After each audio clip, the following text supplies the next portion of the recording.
everybody, Jeppy here, and what if Brimstone died in Valorant's lore? Who would lead the Valorant Protocol then? Some agents would definitely step up to the plate and take leadership of the ever important and growing Valorant Protocol, while others would want nothing to do with it and would never lead the VP in their wildest dreams. So, for this scenario, if Brimstone were to die, the current leader of Valorant, who would take over? I think the most fun way we can make this video is if we rank every agent into 3 categories. Category 1, agents that would 100% take charge if they were offered the position. Category 2, agents that wouldn't really care to, but would perhaps become the leader if they were the only option and they could see some type of gain out of it. And then category 3, the last category, would be saved for the agents that would 100% never want to be the leader or have no desire to do so. After you watch the video, if you want to continue the conversation further and counter any of my points, or if you have any other ideas, you could do so live over on my Twitch if you want to talk to me in real time, or you can always tag me in a Twitter post, or you can do it the old-fashioned way and just leave a comment down below what your thoughts are. Let's first start off with the agents that would never become leaders, then work our way up to the agents that would be glad to lead. Starting us off as the agent that would be least likely to run the Valorant Protocol if Brimstone were to die is going to be Fade.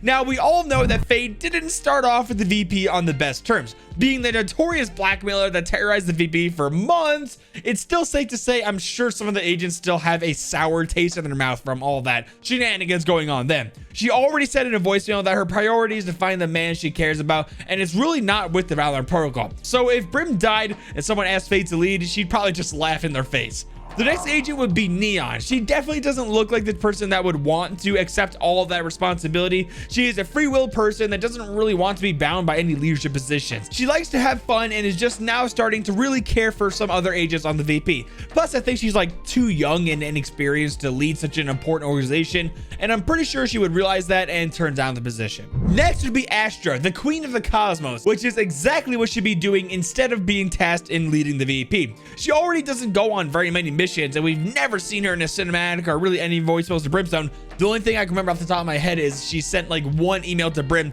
That's pretty much the only contribution she's ever done. Her priorities are definitely with space and protecting realities, so unless she needs to like become a leader to accomplish those said tasks, I think that would be a hard pass for Astra. Next in the definitely wouldn't want to be a leader category would be Raze. She's kind of like Neon, where she's just there to like vibe and like would rather do her own things than be bombarded with the formalities of being a leader. Everyone knows that it's like hard to party or have fun with the boss because they're seen as an authority figure, and we all know Raze is all about the party. Also with Neon, she may be too young for the job, and she definitely doesn't have enough care for collateral damage and managing destruction while on a mission. Something is telling me that if Raze became the leader, the battlefields would be constantly reduced to rubble. Well, we might as well get Jet out of the way next. It's going to be the same thing with Neon and Raze. She's too young, just wants to vibe, and doesn't really want a ton of responsibility.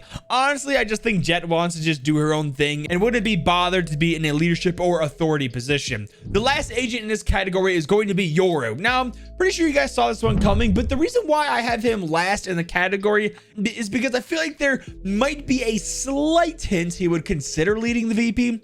Even though he's definitely not a people person, he may assume leadership for the sole reason of dedicating more resources to discovering about his ancestors and why his mask has Radiant embedded in it, even though it's centuries old, way before the first light. Actually, I don't know. What do you guys think? Now that I'm sitting here saying this, like, I think he may just not want to lead at all and would just be like disgusted in being looked up to as the head of the VP. What do you guys think? Our next category are agents that may consider being the head of the VP, but for maybe only one reason, and definitely wouldn't like jump up out of their chair to sign the I will be the leader paper. Our first agent is going to be Breach. The only reason why I put Breach in this category and not the other one below it is because what if there was a scenario where Breach is pardoned for the crimes he committed over his entire lifetime, suddenly disappeared, and he became a wanted man again? Perhaps if he was the leader of the VP, he would be a harder person to want to apprehend, because after all, he would be one of the most important people in the entire world at the head of the Valorant Protocol.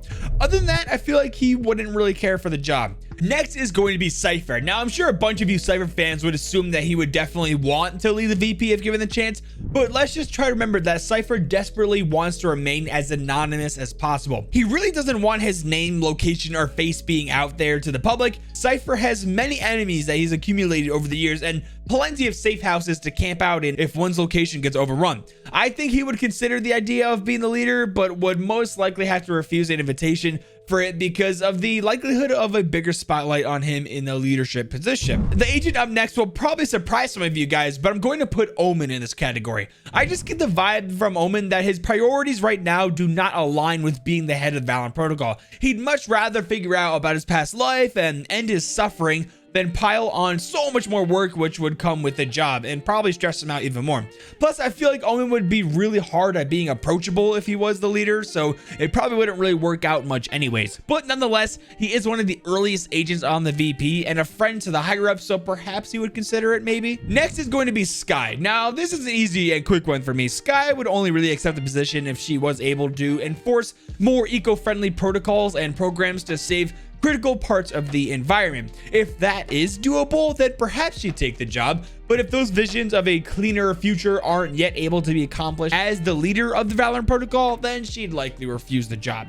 Another surprising entry is going to be Phoenix in this category. Now, I know he should have probably fallen into the same category as Jet, Neon, and Raze for being like too young and just wanting to vibe around, not likely to handle the immense responsibility to come with the job. Well, we do have to remember, guys, that Phoenix's confidence is through the roof and he thinks he can accomplish pretty much anything even by himself. So would he take that same mindset if he wanted to sign that paper of being the leader? Maybe. I don't know. What do you guys think? Now, this is going to be the last agent in the maybe category. Then we'll move on to the agents that will 100% become the leader if given the chance. So the last agent here is going to be Killjoy. I think the sole reason she would probably have to sit down and really think about if she wanted to do the job or not is all the amazing things she would be able to manufacture and create if she were able to dedicate as much funding as she possibly can to research and development. Perhaps she would create a freaking army of max bots. Who knows? Yeah, so I think Killjoy would be like the perfect one to end this category because she also kind of fits the vibe of perhaps not wanting to be a leader, but seeing the things that she can do as a leader for incentives might be enough to make her consider the job. Last, we have the category of agents that would definitely, without a doubt, become leader if they were offered it. First in this category is going to be, surprisingly, guys, Chamber. I think he would definitely jump on the opportunity immediately because we all know Chamber's ultimate goal is personal gain. He would see a great deal of success if he was able to manipulate his way to the top. And through the Valorant Protocol, he may just be able to do that. The only reason he's at the bottom of this category, though, is because I doubt the rest of the VP would ever offer him the job, right? Like, half of the agents are weary of Chamber and don't really trust him to begin with. But if they were to, for whatever reason, offer the position to Chamber over someone else, he would definitely take it. The next agent is going to be, again, another surprising one for you guys, I'm sure, Reyna. I think she'll definitely take the job if she wants to. We already know she is the leader of a sanctuary of at-risk radiants from the kingdom, so we know that she can already lead. She definitely has the skill to do so and the desire to scope the world into what she wanted to look like, a radiant world. But the reason why she is low in this category is, of course, the same reason with Chamber.